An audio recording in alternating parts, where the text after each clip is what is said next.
Hi అండి. ఈరోజు సంక్రాంతి స్పెషల్‌గా మా ఇంట్లో పిండి వంటలు చేసుకోబోతున్నాం. ఇటు తెలంగాణలో భాగంగా కంపల్సరీ సకినాలు చేసుకోవాల్సిందే. సకినాలు చేయడం సంప్రదాయం అన్నమాట. సకినాలు చుట్టే ముందు గౌరమ్మను పెట్టి, గౌరమ్మకు పసుపు కుంకుమ పెట్టి చేయడం అనేది ఆచారం. ఇప్పుడు ఎలాగో చలికాలం కాబట్టి ఓమా కానీ నువ్వులు కానీ మన ఆరోగ్యానికి కూడా ఎంతో మేలు చేస్తూ ఉంటాయి. ఈ సకినాలు తినడానికి కూడా చాలా టేస్టీగా ఉంటాయి. సకినాలు చూస్తే మట్టుకి మా చిన్నతనం గుర్తొస్తూ ఉంటుంది. ఈ సకినాల మీద ఇష్టంతో స్కూల్ బ్యాగులో కూడా వేసుకొని వెళ్ళేవాళ్ళం. ఎవరు చూడకముందు తింటూ ఎవరైనా చూసినప్పుడు తినడం ఆపేసి లంచ్ టైం వరకు కూడా ఈ సకినాలు తింటూనే ఉండేవాళ్ళం. మా టీచర్లు కూడా చూసి చూడనట్టు ఊరుకునేవాళ్ళు, పిల్లలు కదా అని. ఈ సకినాలు చేయడం తెలంగాణ వాళ్ళకి కొత్తేమీ కాదు, అందరికీ తెలిసిందే. ఇతర ప్రాంతాల వాళ్ళ కోసం చెప్తున్నాను. ఇవి దాదాపు అందరు కూడా రేషన్ బియ్యంతోనే చేస్తారు. ఒకరోజు ముందు నీళ్ళలో నానబెడతారు, ముందుగా శుభ్రంగా కడుక్కొని. ఒకరోజు నీళ్ళలో నానిన తర్వాత తడి బియ్యాన్ని గిర్నికి ఇవ్వాలి. గిర్ని పట్టించాక ఈ బియ్య పిండిలో నువ్వులు, ఓమా, ఉప్పు వేసి బాగా కలపాలి. కలిపేటప్పుడు నీళ్ళు తక్కువనే పడతాయండి, ఎందుకంటే రాత్రంతా నీళ్ళలో నానింది కాబట్టి పెద్దగా నీళ్ళు పట్టవు, చూసి కలుపుకోవాలి. ఈ సకినాలు ప్రతి సంవత్సరం కూడా కింద కూర్చొని చుట్టేదాన్ని, పిండి కలిపేదాన్ని. ఈ సంవత్సరం సర్జరీ అయ్యి పెద్దగా టైం కాలేదు కాబట్టి కింద కూర్చోలేకపోతున్నాను. టేబుల్ మీద గౌరమ్మను పెట్టాను.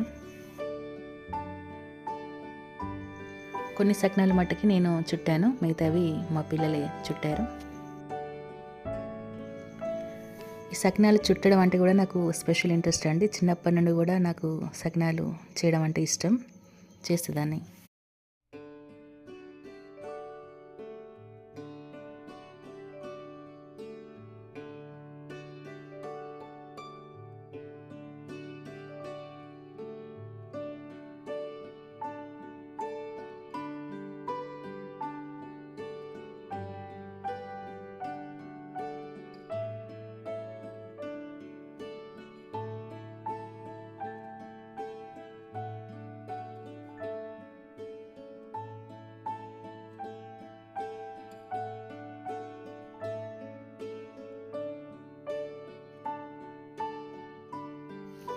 ప్రతిసారి 5 కేజెస్ చేసేదాన్ని. 5 కేజెస్ కూడా నేను ఒక్కదాన్నే చుట్టేదాన్ని. మా వాళ్ళు తీయడం కానీ కాలవడం కానీ చేసేవాళ్ళు.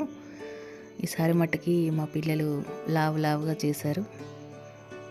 నేను చేసినవి కొన్నే కాబట్టి ఇలా వచ్చినాయి ఈసారి. నేను సకినాలు చుట్టడానికి పిలిస్తే చాలామంది వస్తారండి, ఫ్రెండ్స్ కానీ తెలిసిన వాళ్ళు కానీ చాలామంది వస్తారు. కానీ లాస్ట్ వరకు అవి కాల్చడానికి అందివ్వడం కానీ కాల్చడం కానీ ఇబ్బంది అవుతుంది అనేసి ఎవరిని పిలువను, ఇంట్లో వాళ్ళతోనే మేనేజ్ చేస్తూ ఉంటా. పిండి కలిపివ్వడం తప్ప ఈ సకినాల పని నేను పెద్దగా ఏం చేయలేదండి. మా పిల్లలు చేశారు, అందించారు, మా వారు కాల్చారు. ఈ సకినాలు అయితే ఏర్పడకుండా అయినాయి. తర్వాత మా ఇంట్లో చేసిన ఇంకొక పిండి వంటకం ఏంటంటే కరిసెలు. నేను ఈజీగా చేస్తానండి ఈ కరిసెలు. మిగతావి సరిగ్గా వచ్చినా రాకుండా ఈ కరిసెలు అయితే ఈజీగా వస్తాయి, ఈజీగా చేస్తాను. ఈ కరిసెలు కూడా చాలామంది చాలా రకాలుగా చేస్తూ ఉంటారండి. కొందరైతే పుట్నాలు మధ్యలో స్టఫ్గా పెట్టి చేస్తారు, అవి పెద్ద టేస్ట్గా అయితే అనిపించవు. తర్వాత ఎండు కొబ్బరి పెట్టి కూడా చేస్తూ ఉంటారు, చక్కెర మిక్సీ బట్టి. అయితే మా ఇంట్లో మట్టుకి నువ్వులు మరియు బెల్లం కలిపినటువంటి మిశ్రమాన్ని మధ్యలో పెట్టి చేస్తేనే ఇష్టం. ఎందుకంటే బెల్లం కానీ నువ్వులు కానీ మన ఆరోగ్యానికి కూడా మంచిది కాబట్టి దాదాపు ఎప్పుడు ఇంట్లో కరిసెలు చేసినా కూడా నువ్వులు బెల్లం స్టఫ్ పెట్టి మరీ చేస్తాము. నువ్వులు కాస్త దోరగా వేయించి మిక్సీ పట్టానండి. తర్వాత బెల్లాన్ని, పొడి బెల్లం తెప్పించాను, ఈజీగా కలపొచ్చు అని. మిక్సీ పట్టినటువంటి నువ్వుల పిండిని మరియు బెల్లాన్ని మిక్స్ చేసి ఉంచాను. తర్వాత గోధుమ పిండి కలిపాను, చపాతీ పిండిలాగా.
కర్జలు చేసుకోవడానికి కర్జల చెక్క ఉంటే చాలండి, చాలా ఈజీగా చేసుకోవచ్చు. ఇప్పుడు కొత్తగా పెళ్ళైన అమ్మాయిలు కూడా ఈజీగా చేసుకోవచ్చు ఈ కర్జలు అనేవి.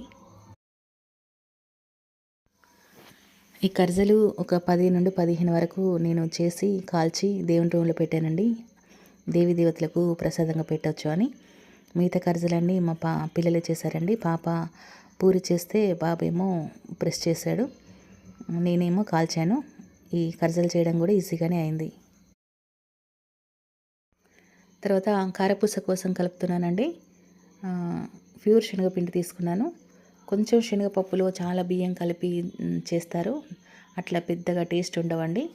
ప్యూర్ శనగపిండితో నోట్లో వేసుకుంటే కరిగిపోతాయి, చాలా టేస్టీగా ఉంటాయి. మేము ప్రతిసారి కూడా ప్యూర్ శనగపిండితోనే చేస్తున్నాం. 1 కేజీ లేదా 2 కేజీస్ చేసుకుంటాం, కానీ చాలా బాగుంటాయి.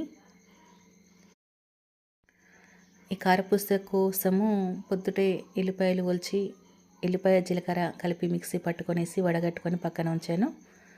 ఈ శనగపిండిలో ఉప్పు, కారం, కొద్దిగా పసుపు, ఈ ఎల్లిపాయ జీలకర్ర మిక్సీ పట్టినటువంటి రసం పోసాను.